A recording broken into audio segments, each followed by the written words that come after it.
What you see here isn't magic. It's simply air being used to transmit energy. Air is in plentiful supply everywhere. When air is compressed, it can be used to perform work.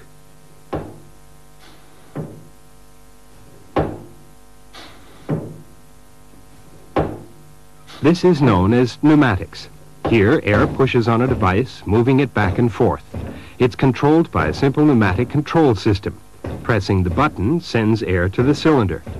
The control valve in the center of this circuit determines which side of the cylinder receives the air. The push-button valve at the bottom of the circuit sends signals to the control valve. Therefore, compressed air acts as both a working and control medium.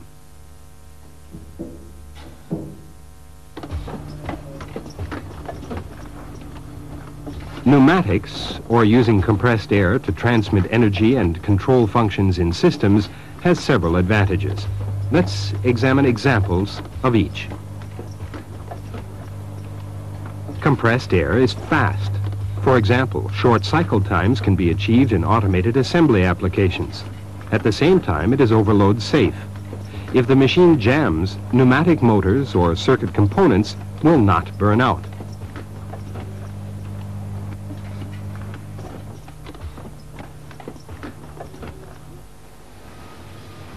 Another advantage is that compressed air is clean. This is very important in the textile and food industries, where sanitary conditions are of primary importance. Pneumatics is also safe because compressed air does not burn or explode under a wide range of operating temperatures. In addition, the exhaust air can be discharged directly into the atmosphere. Pneumatic systems are heavily utilized in cleanroom applications for the same reasons of cleanliness, low combustion, and fast operating speeds.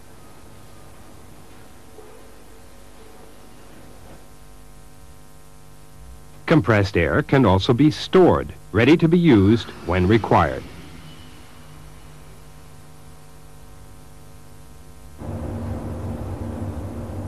Another advantage is that compressed air does not break down when exposed to high temperatures, thereby allowing for safe, consistent operation under a wide range of temperatures.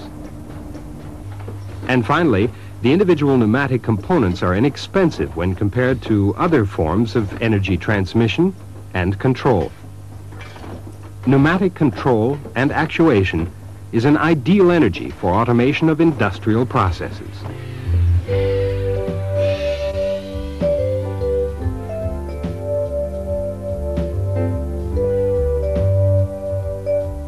A knowledge of a few basic principles of physics enables you to gain a better understanding of pneumatic systems and how they function.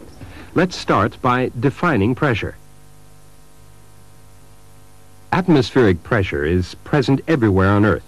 It's generally regarded as being a constant at sea level of 100 kilopascal, abbreviated kPa.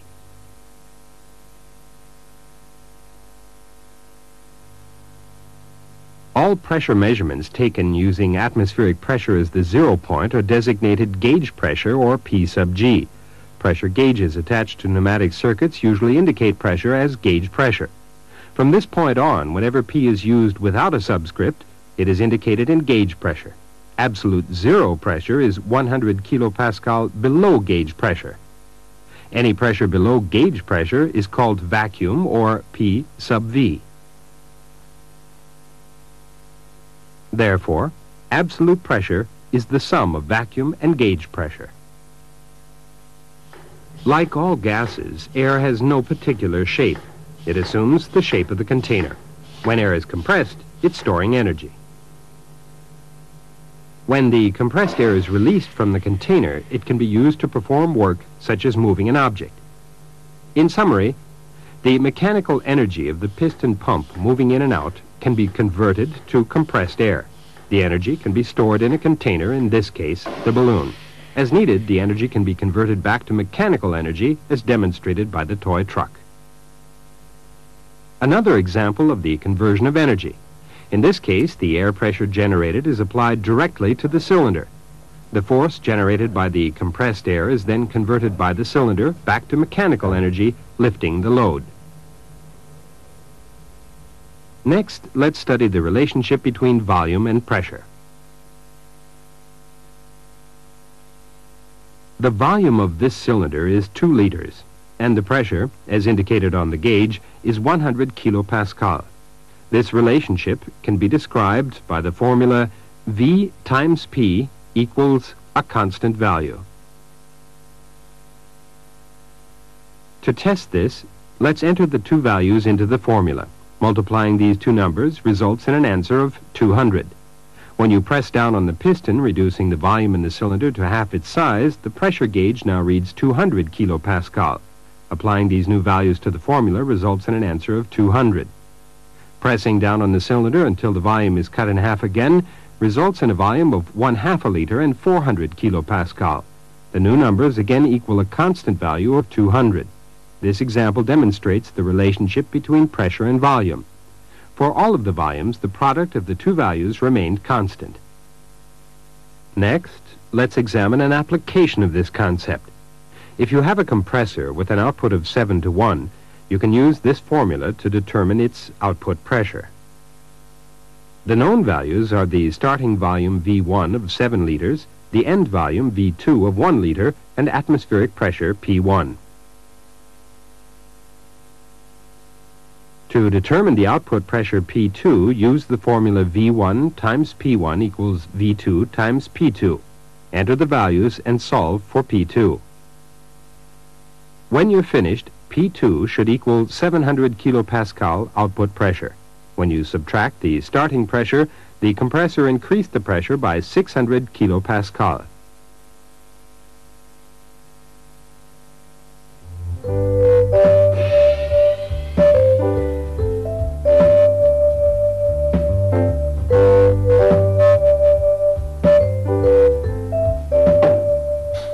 The compressed air used in pneumatic circuits must be clean and dry. Let's examine the devices used to produce compressed air. Compressed air can be produced using stationary or mobile compressors. Both types use various designs to compress the air into a smaller volume.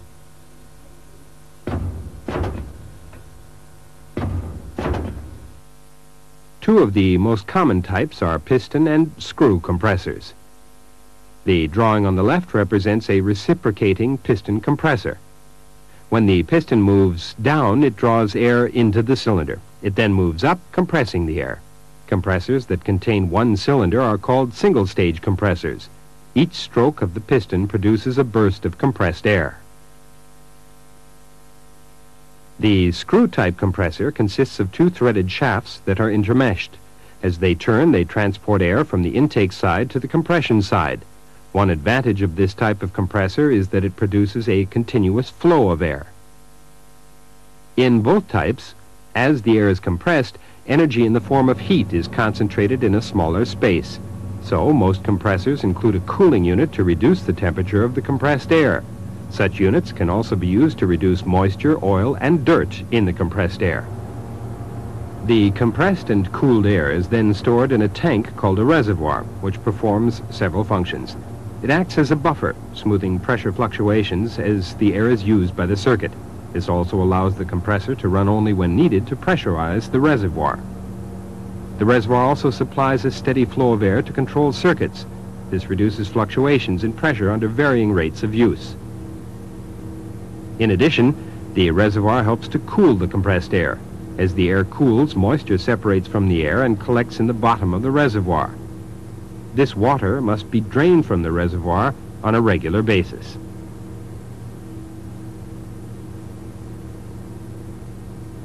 Not all of the moisture is removed in the reservoir, so in order to prevent corrosion of valves and other components, a dryer is often included in the system. When designing and installing a compressed air system, the distribution of the air has a major effect on system performance.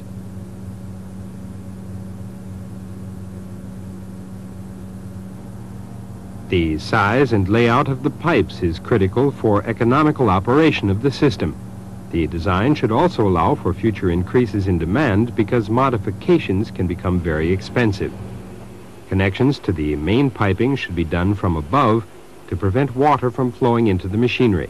The system should also include fixtures that allow water to be drained off.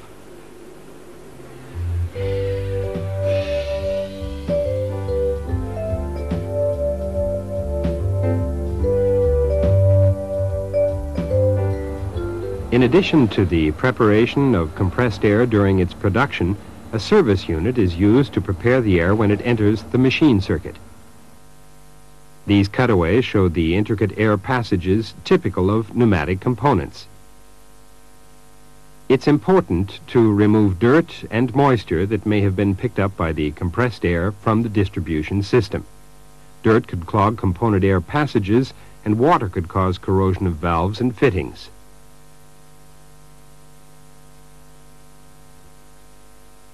This is a cutaway of a typical service unit. It has four main features. Let's identify each one. It contains a filter element, condensate bowl with drain, pressure regulator, and lubricator. In addition to removing particles carried by the air, such as rust, the filter also removes moisture. The moisture is collected in a bowl attached to the regulator that should be emptied on a regular basis, then removed and cleaned. The filter element should also be replaced when it becomes coated with dirt, such as rust particles. Air pressure in the distribution system is normally higher than that in the machine circuits. The pressure regulator on the service unit controls the pressure entering the machine. Some pneumatic systems use components that require lubrication. The lubricator in the service unit, when filled with oil, adds an oil mist to the compressed air. But oil should not be used in applications requiring sanitary conditions.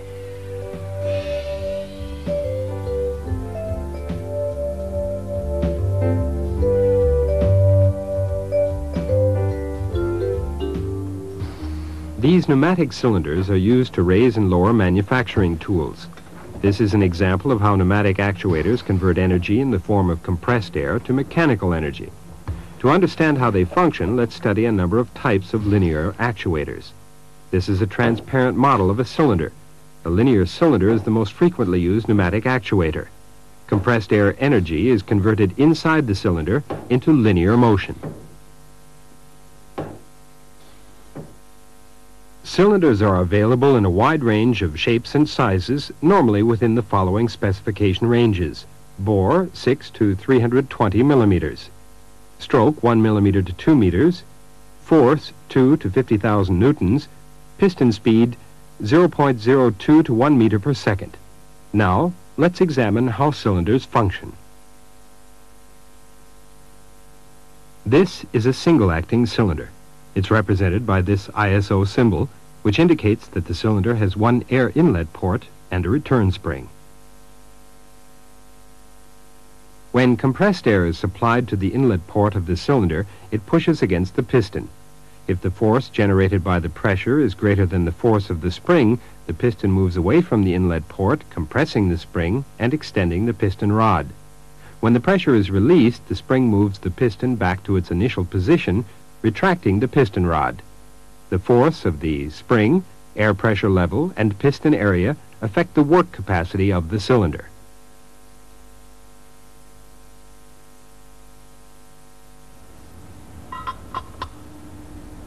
Single-acting cylinders perform work only in one direction, the extension of the cylinder. They are used in applications such as clamping or the ejection of workpieces.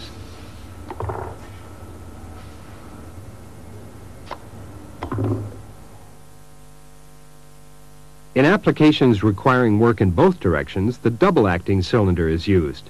This is a double-acting cylinder and its ISO symbol. Note that it has two inlet ports and does not contain a return spring. In the double-acting cylinder, the force exerted by the compressed air can be directed against either side of the piston. This allows work to be done on both the extend and return strokes. Note that the area occupied by the piston rod also reduces the force generated on the return stroke. Due to the area occupied by the piston rod, less air is needed for the return stroke. When selecting a cylinder for a specific application, you must take various factors into account: stroke length,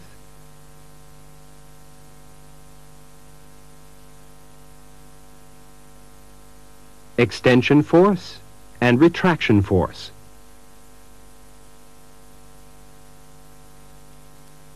And finally, cycle speed.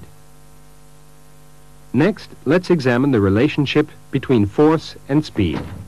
In this example, with equal loads, both pistons extend at the same speed.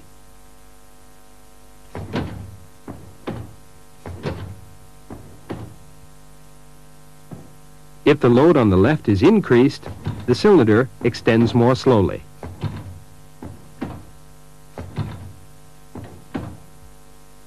If yet more weight is added to the load, it slows even further. So, with equal pressure and cylinder size, increasing the load decreases the actuation speed. If a load is applied which equals 75% of the cylinder's capacity, the extension speed will equal 1/2 the speed when there is no load. Next, let's examine the effect of changes in pressure. Here, a cylinder under load is extended using an operating pressure of 380 kilopascal. If the weight of the load is doubled, the cylinder will not extend until the pressure is increased to 600 kilopascal. This demonstrates that there is a direct relationship between operating pressure and load.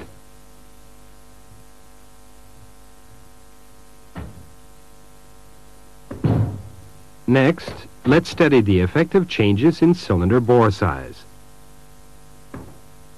The bore size is the inside diameter of the cylinder. These two cylinders have different bore sizes. Using the same pressure and load, the cylinder on the right cannot lift the load. However, the cylinder on the left with the larger bore size is able to lift the load.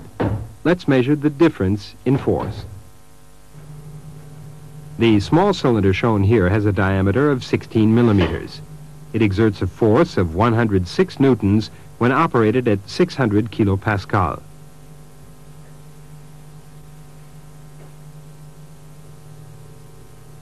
A cylinder with a diameter of 25 millimeters, using the same pressure, exerts a force of 262 newtons. When the same pressure is applied to a 32 millimeter cylinder, a force of 418 newtons is produced. This relationship can be shown by the formula force F equals piston area A times the pressure P.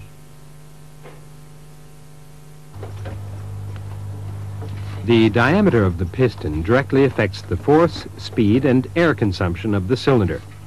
The most efficient design uses the smallest cylinder adequate for the application. In this machine, various size pistons are used based on the job to be done.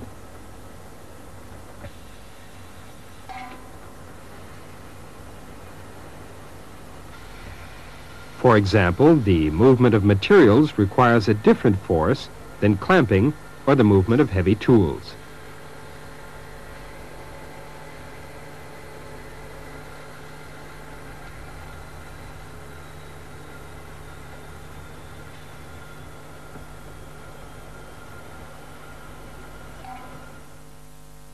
There are some applications where the full speed is not desirable at the end of the cylinder travel.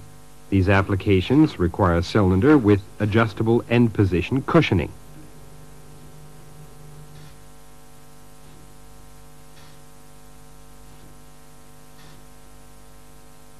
This feature slows piston travel at the end of its stroke. End position cushioning is accomplished by restricting the flow of exhaust air during the end of the stroke. This results in the air being compressed in the cylinder and opposing the movement of the piston.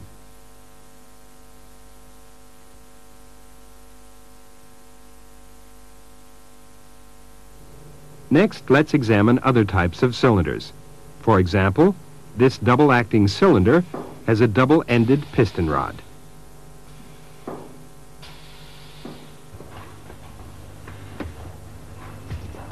This design provides more precise linear movement due to the two bearing surfaces.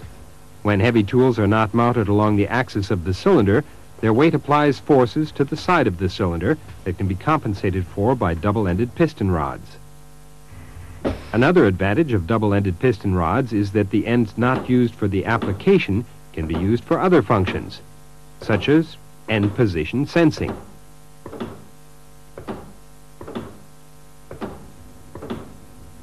Another type of cylinder design has a hollow piston rod. This can be used to hold wires connected to a device at the end of the rod, such as an electromagnet.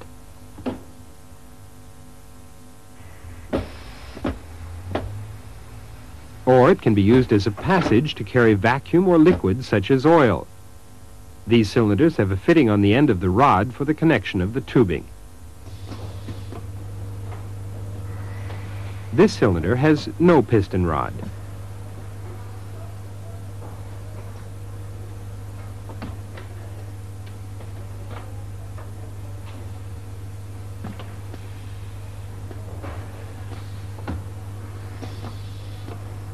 Built into the piston is a ring-shaped permanent magnet. Mounted on the outside of the cylinder is a part called a yoke. It also contains a magnet. The piston and the yoke are magnetically coupled. As the piston moves, the yoke moves exactly the same distance. Rodless cylinders are ideal for long-stroke applications, effective up to 10 meters. Multi-positioning can also be achieved using cylinders, in this case with valves and multiple sensors. Another form of multi-positioning uses two double-acting cylinders joined together. If the cylinders are of different length, this design is capable of achieving 4 different positions.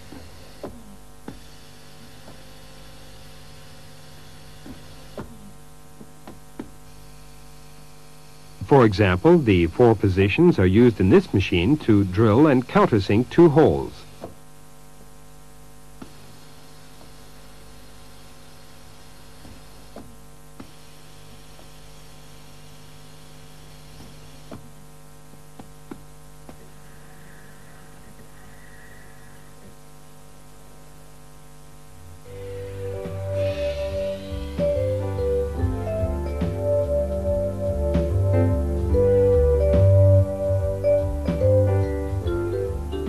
Cylinders convert pneumatic energy into mechanical energy. So far, you've seen how this produces linear motion. Here, the linear motion is converted into rotary motion through a gear train. As the piston rod moves, the rack on the end of the piston rod turns a gear, producing rotary motion. As the piston moves left and right, the gear rotates in the opposite direction.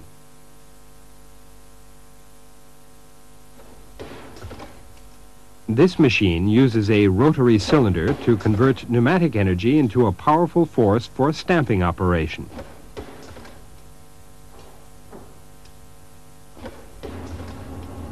Another design is the rotating vane cylinder. In it, compressed air directly produces the rotation.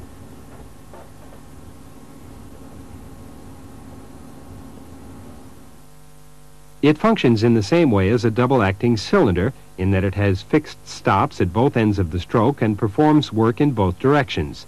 In this type of cylinder, the angle of rotation is adjustable.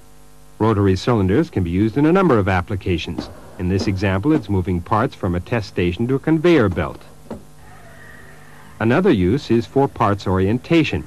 Here, a rotary vane cylinder is used to turn parts over for machining on the opposite side.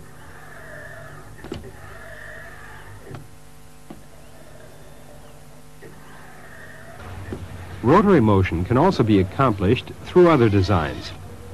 One design, the rotating vane motor, is capable of producing continuous rotation. This pneumatic screwdriver can reach speeds between 3,000 and 8,000 RPM.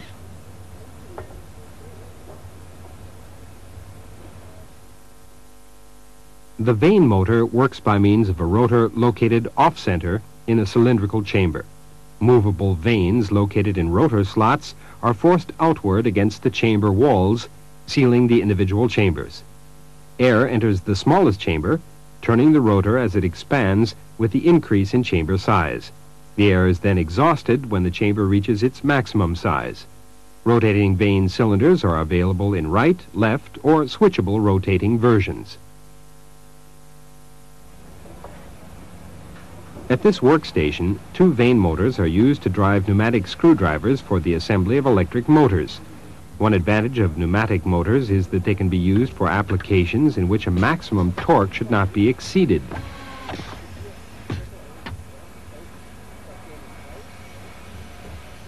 This is the symbol for a rotary actuator with a limited angle of rotation. A different symbol is used to represent rotary actuators with unlimited rotation called pneumatic motors. These are a good example of how symbols reflect component function rather than structure.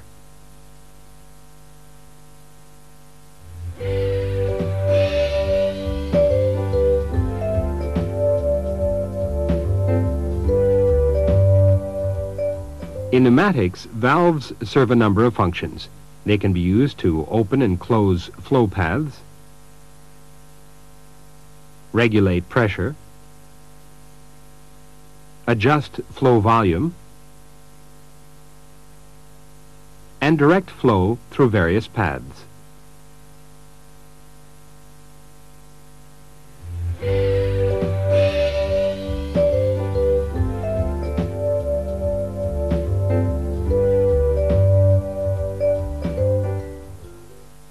One type of valve is the directional control valve. It has three basic functions. They are to block the flow path, to open the flow path, and to direct flow. Directional control valves perform all three of these functions when they're connected to a cylinder. Next, let's examine the types of directional control valves. This directional control valve can be used to control a single-acting cylinder. It has three passageways called ports. The one at the top is connected to the cylinder. At the bottom left is an exhaust port, and the port on the right is connected to a source of compressed air. The valve also has two switching positions. With 3 ports and 2 positions, it is called a 3-2 directional control valve. This design of the valve seat and seals is called a poppet valve. 3-2 directional control valves are represented by the ISO symbol on the right. This valve is shown with a push-button actuation and spring return. Unactuated, the valve blocks the flow of air to the cylinder, and air exhausts from the piston side, allowing the spring to hold the cylinder retracted. When the button is pressed, the valve shifts, connecting the compressed air port to the cylinder. This causes the cylinder to extend, and the valve blocks the exhaust port. When the push button is released, the spring built into the valve shifts it back to its starting position. The cylinder is then connected to the exhaust port, and the cylinder spring returns the cylinder to its initial position.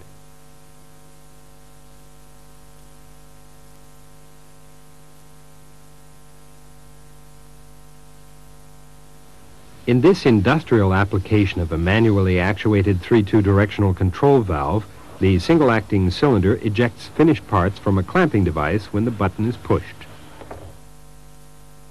Next, let's examine the 5-2 directional control valve. Like the 3-2 valve, the 5-2 valve has 2 positions, actuated and unactuated. However, this valve has 5 ports. It's represented by this ISO symbol. The 5-2 valve is used to control double-acting cylinders. Both parts at the top of the valve are connected to the cylinder. The center port on the bottom of the valve is connected to air. The 2 outside ports are exhaust ports. In its initial position, the valve directs air to the piston rod side of the cylinder, holding it in place. When the push button is pressed, the valve directs air into the piston side of the cylinder. At the same time, it exhausts air from the piston rod side. When the push button is released, the valve directs air into the piston rod side of the cylinder. At the same time, it exhausts air from the piston side. Double-acting cylinders are used in applications where work is done in both directions. For example, this clamping fixture uses compressed air to hold the plate in position. This is another type of valve, the 5-3 directional control valve. It has 3 possible positions: center, right actuated, and left actuated. Notice that there are 2 springs in the valve. These return the valve to the center position when the push button is released. The valve is represented by this ISO symbol. The 5-3 valve can be used to control the position of a rotary vane double-acting cylinder. The valve port connections are the same as the 5-2 valve. Both upper ports are connected to the cylinder. The lower ports are exhaust, air, and exhaust. In the valve's initial position, all ports are blocked. This holds the vane at its current location. Pressing the left push button sends air into the left side of the cylinder and exhausts the right side, rotating the vane. Pressing the right push button sends the air into the right side of the cylinder, rotating the vane in the opposite direction. When both push buttons are released, the springs in the valve return it to the center position and the cylinder is held in position at various rotation angles. This is a typical application of a 5-3 directional control valve. The operator can stop and hold the parts bin at any angle.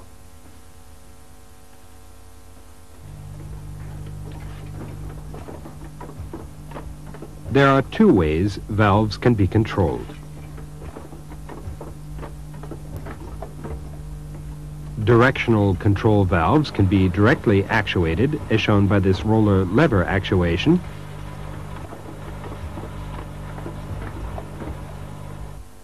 or indirectly controlled by another valve, such as this push-button 3-2 valve controlling a 5-2 valve.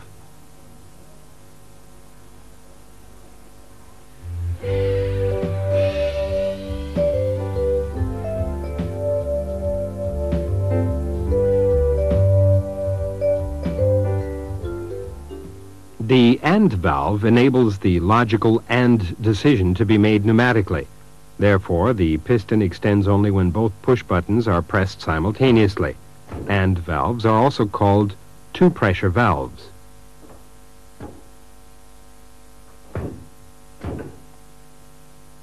This shows how the two-pressure valve operates.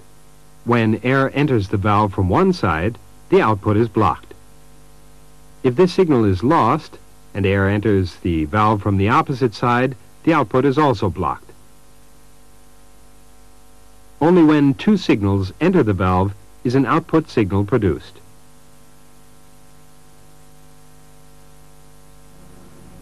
At this workstation, two parts are pressed into a housing.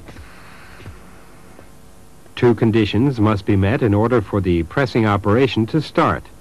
They are: a start signal must be present, and the machine must have completed the previous cycle. This is indicated by a limit switch located at the initial position of the cylinder. Often, machine circuits use multiple AND valves. To simplify circuit plumbing, you can use a valve block containing multiple valves. For example, this block contains 3 AND valves. Another type of logic valve is the OR valve. When one or more signals is received by this valve, it produces an output.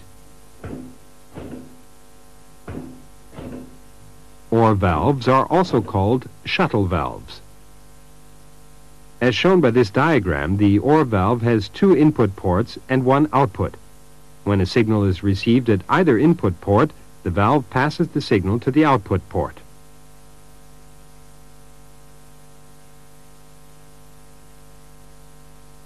If 2 signals are received by the valve, the first signal produces an output and the second signal is ignored.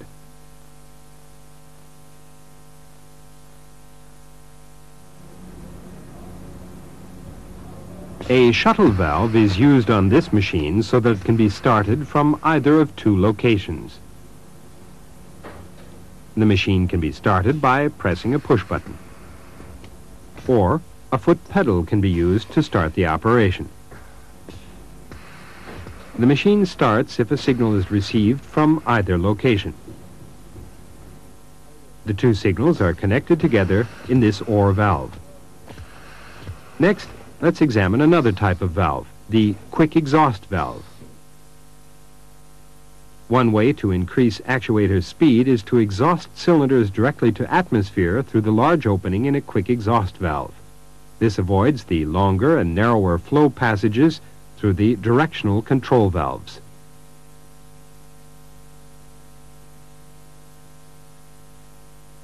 In this example, only the first cylinder has a quick exhaust valve. When started at the same time, the first cylinder extends faster. When installed on large cylinders, the quick exhaust valve has a more noticeable effect. Using quick exhaust valves in control circuits results in higher machine cycle times and greater productivity. In applications that use large cylinders, the advantages of the quick exhaust valve are obvious.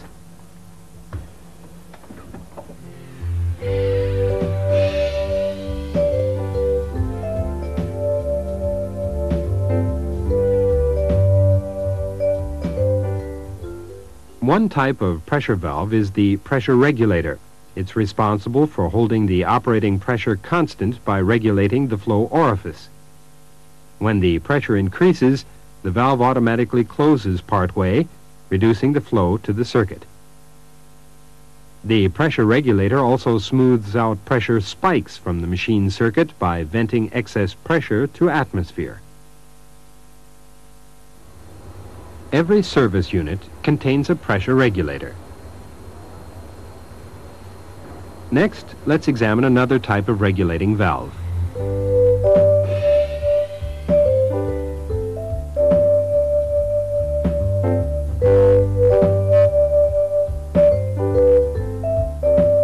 This is an adjustable flow control valve.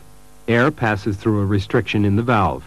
When the size of the restriction in the valve is reduced by tightening the thumb screw, less air passes through the valve.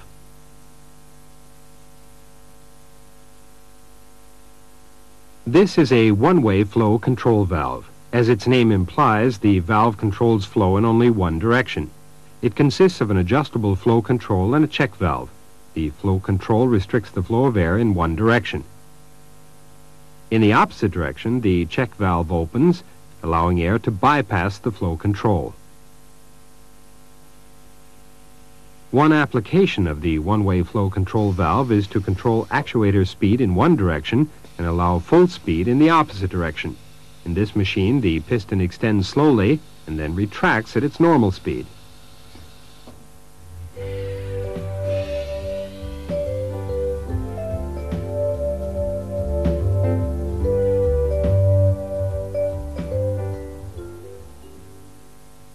One type of combination valve is a sequence valve. This valve switches when a predetermined pressure is reached.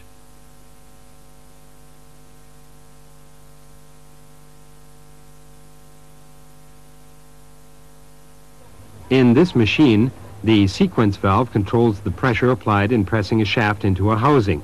The pressure valve waits until the shaft reaches the bottom of the hole. When the circuit pressure rises, it sends a signal to retract the cylinder. Another type of combination valve is the time delay. It contains a one-way flow control valve, air reservoir, and directional control valve. This valve delays the sending of a signal for a set time.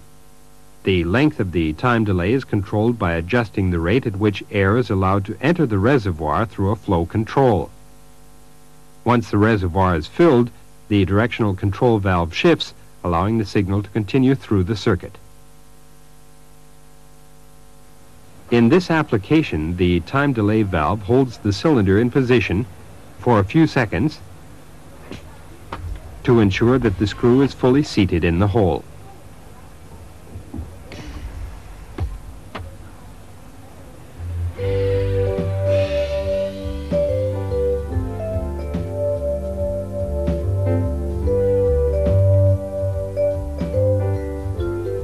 Earlier in this video, you learned about two types of valve actuation, direct and indirect. This is an example of direct actuation. The control valve is directly actuated by the push button. Indirect control is actually the preferred type of actuation because it allows for a separation of signal input and processing. One reason this is desirable in machine design is that it allows you to include logic functions in the circuit. To understand this better, let's examine a number of applications. In this machine, signal input is provided by the machine operator. As long as the operator presses both push buttons, the cylinder continues to extend. When the operator releases either button, the cylinder retracts. Therefore, the cylinder movement is manually controlled by the operator.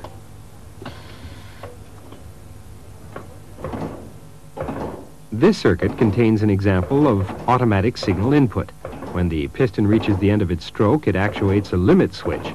The signal generated by the limit switch shifts the 5-2 directional control valve moving the piston back to its initial position.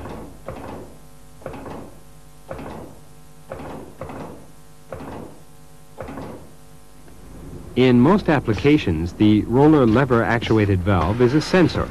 It generates a signal based on the position of moving parts in the machine.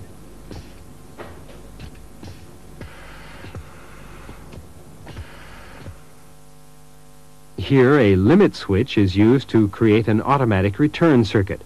Once the operator presses the push button, the sequence continues automatically until the cylinder returns to its initial position. This is the result of the interaction between piston rod, sensors, and control valves.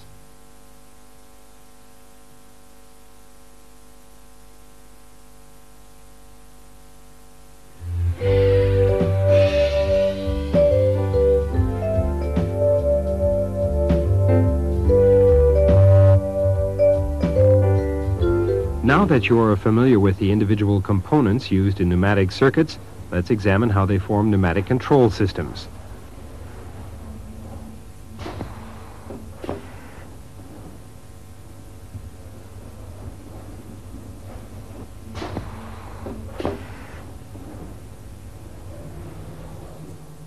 The first component is the service unit. It's the link between the air distribution system and the pneumatic control circuit. Remember, it controls the pressure supplied to the circuit, cleans the air, and can add oil to lubricate the circuit components. The next step is to select the components that will actually perform the work. For this example, let's use a double-acting cylinder. If you connect the service unit directly to the cylinder, it will extend. However, this does not allow you to retract the cylinder. You could move the air line to the opposite port on the cylinder, retracting the cylinder. Now, when you want to extend the cylinder, you have to move the air line again. This is not a safe or practical control method. Therefore, a directional control valve is used to connect the cylinder to the service unit. This is a simple control system that provides direct actuation. In most applications, it's rare for cylinders to be directly actuated. Normally, control and signaling are accomplished using discrete components. In this circuit, two push-button directional control valves send signals to a 5-2 directional control valve. When a push button is pressed, the cylinder is actuated. Another benefit of indirect control is that even if one of the push buttons is pressed momentarily, the cylinder will complete its full operation. This is because the control element stores the signal. Another consideration is to incorporate safety features into the control system. For example, a second push-button valve was added to the extend side of this circuit. This design requires that the operator use both hands, pressing both push buttons at the same time to extend the cylinder. An AND valve is included in the circuit to provide this function. In order for the cylinder to retract, the third push button must be pressed.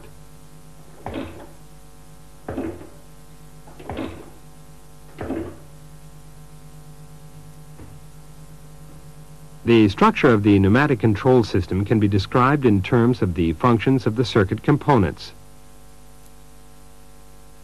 The first level is the source of energy and its preparation. The second level contains components that initiate control signals. Logic functions that process these signals are located in the third level. These determine conditions that must be met before actuators are moved.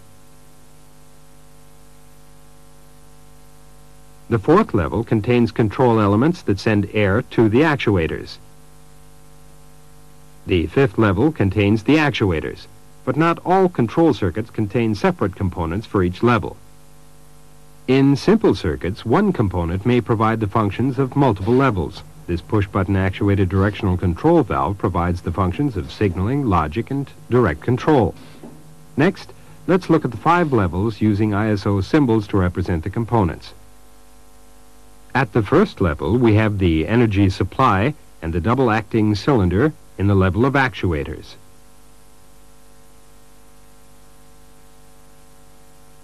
A 5-2 valve is used to actuate the cylinder.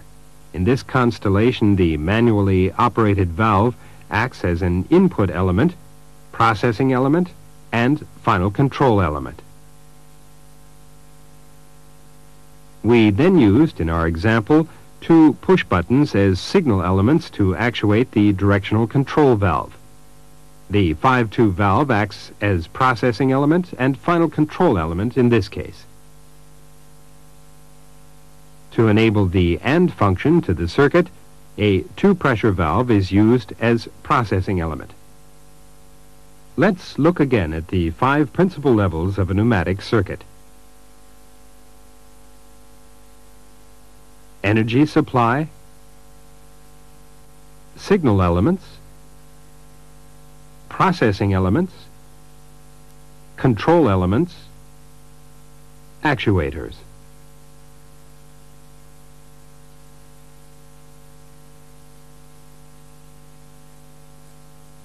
Each of these levels can be identified in the actual machine circuit.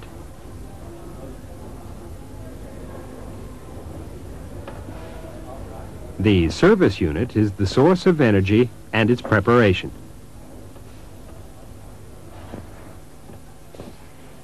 The two manually operated valves initiate control signals.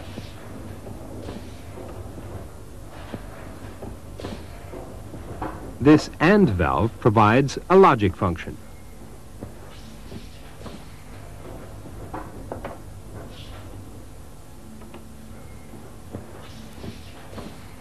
The 5-2 directional control valve is the control element,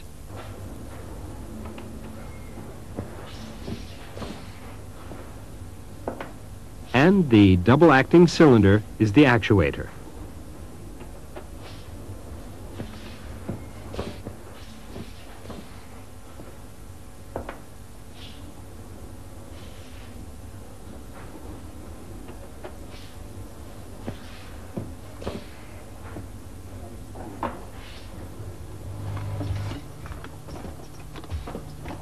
Regardless of their complexity, all pneumatic control systems contain these basic functional levels.